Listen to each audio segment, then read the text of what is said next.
মসজিদে যাবে নামাজ পড়তে, বড়লোকের ছেলে দেখে সেখানে যে তার ফুটানি দেখাতে হবে, তার বডিগার্ড থাকবে, তার জন্য জায়গা স্থান ঠিক করে দেওয়া হবে, তার গাড়ি ঢুকবে বলে সব গাড়ি বন্ধ হয়ে যাবে, তার স্পেশাল সিকিউরিটি ফোর্স যাদের কোনো লাইসেন্স নাই, কোনো নিয়ম নাই, কিছু নাই, রাস্তা বন্ধ করবে।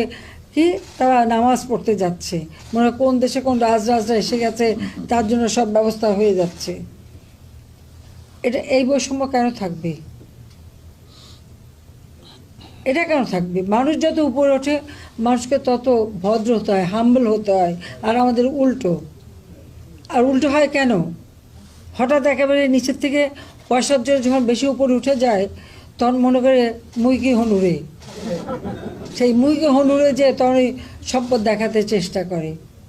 তো এই সমাজের এই জায়গাটা একটা আঘাত দেওয়ার প্রয়োজন ছিল, যে অসৎ উপায়ের অর্থ নিয়ে তারপরে যে ফুটানি করে তারপরে একটা তার সম্পদের একটা শো অফ করা, আর যারা সৎ পথে চলবে তারা একেবারে মরমে মরে থাকবে, এটা তো হতে পারে না।